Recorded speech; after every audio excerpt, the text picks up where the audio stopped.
আমি শুনলাম এই 26 তারিখে নাকি মানুষ কোটি কোটি টাকার মালিক হয়ে যাবে। ফেসবুকে আমার চোখের সামনে পড়েছে, কিন্তু আমি এটা জানতাম না যে আসলে কেন এটা নিয়ে এত আলোচনা হচ্ছে। হামস্টার কমব্যাট নিয়ে মূলত এই 26 তারিখের ট্রেন্ডটা চালু হয়েছে। কোথা থেকে আসলে এটা? মূলত টেলিগ্রাম ভিত্তিক একটি গেমিং বট নিয়ে আলোচনা হয়েছে 26শে সেপ্টেম্বর। গেমিং বটটির নাম হচ্ছে হামস্টার কমব্যাট। এটা মূলত হলো একটা গেমিং বট যেখানে বিভিন্ন টাস্ক পূরণ করে এবং ট্যাপ করে গেম কারেন্সি, কয়েন ইত্যাদি অর্জন করা যায়। ফেসবুক, এক্স এবং ইউটিউব অনেকেই এই গেমটির বিষয়ে প্রচারণা চালাচ্ছে। তারা দাবি করেছেন 26 তারিখে এই গেমটির কয়েনগুলো ক্রিপ্টো কারেন্সিতে রূপান্তর করা যাবে। বুঝছেন তো বিষয়টা? মানে এখানে যে এই কয়েনগুলো, বিটকয়েন, এই যে কয়েনগুলো গেম খেলে অর্জন করেছে, এগুলো মূলত ডলারে কনভার্ট হয় নাই, টাকাতে রূপান্তরিত হয় নাই। এখন তারা বলতেছে এগুলো ক্রিপ্টো কারেন্সিতে রূপান্তরিত হয়ে যাবে 26 তারিখে। এখন আপনাদেরকে একটা কথা বলি, এটা যে কত বড় একটা মিথ্যাচার। ধরেন 30 কোটি ফলোয়ার আছে সেখানে, আচ্ছা 30 কোটি ফলোয়ার সবাইকে যদি $2 করেও দেয়, তাহলে $60 কোটি লাগবে। কিন্তু $60 কোটি বাড়ি কোথায় আপনি জানেন? তার মানে কি, এই জামানায় একটা বিষয় কিন্তু এখন চলতেছে নেগেটিভ মার্কেটিং, বুঝছেন? একটা কৌতূহল জাগ্রত করে তৈরি করে পাবলিককে এরপরে আপনি গোবর খাওয়ান খাই ফেলবে, এরকম একটা অবস্থা চলতেছে। মানে হাইপ তুলে দেন। একজন আলেম ধরেন বা একজন হুজুর, কি হয়েছে কয়, উনি রাত্রিবেলায় কোনো বাপ মার থেকে জন্ম নেয়নি, হঠাৎ মাটি ফেটে গেছে, মাটির ভিতর থেকে হুজুর জন্মে গেছে, হুজুর বাইরে হয়ে গেছে। বাংলাদেশের সমস্ত মিডিয়াগুলো, ইউটিউব চ্যানেলগুলো, ইসলামিক কন্টেন্ট যারা তৈরি করে, এই সমস্ত চ্যানেলগুলো এবার পরবর্তী দিন থাম্বেল করে দিল যে মাটি ফেটে বের হয়েছে হুজুর, কাঁপিয়ে দিল ব্রাহ্মণবাড়িয়া। আগামী বছরের শিডিউল মিজানুর রহমান আজারের চাইতে বেশি হবে। কথা বুঝতে পেরেছেন আমি যে কথা বলতে যাচ্ছি?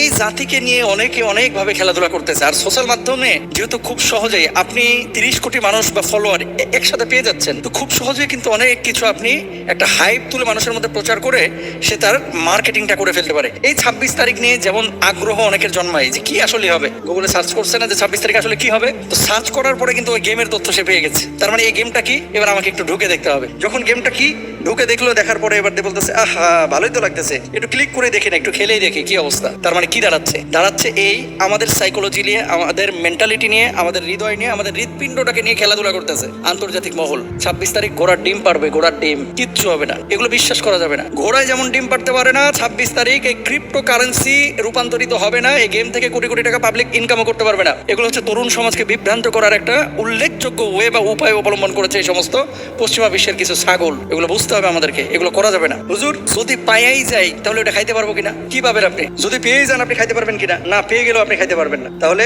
কয়েন, ক্রিপ্টো কারেন্সি, এই সমস্ত বিষয়ে যে বিষয়গুলো আমাদের সামনে এসেছে, এগুলো অসত্য এবং এগুলো মিথ্যা। এগুলো নিয়ে আলোচনা এবং শেয়ার করা যাবে না এই সমস্ত বিষয়। 26 তারিখ কি হবে, 26 তারিখ কি হবে, ভাই পুরো একেবারে এত আলোচনার প্রয়োজন নাই তো এখানে, এটা মিথ্যা কথা। খেলাধুলা বিশুদ্ধ হওয়ার জন্য ইসলামী শরিয়ায় কিন্তু কিছু বিষয় আছে যে এই বিষয়গুলো যদি পাওয়া যায় তাহলে সেই গেমটা, খেলাটা যাবে। যেমন যে খেলাধুলা মৌলিকভাবে বৈধ, তাতে নাজায়েজ কোনো বিষয় থাকতে পারবে না, যেমন প্রাণীর ছবি, অশ্লীল বিজ্ঞাপন ইত্যাদি। গেমিং এর মধ্যে কিছু মহিলার ছবি থাকে যারা শুধু অন্তর্বাস করে থাকে, ছোট একটা ড্রেস কোড ইউজ করে। কিছু ছেলে থাকে শর্ট প্যান্ট পরে থাকে, কিছু ছেলে থাকে যাদের বডি খোলা থাকে এবং প্রেজেন্টেশনটা এরকম হয় যেখানে একটা আবেদন থাকে। দেখা যাচ্ছে সে খেলতেছে কিন্তু মেন্টালিটিটা সে মেয়ের দিকে চলে গেছে।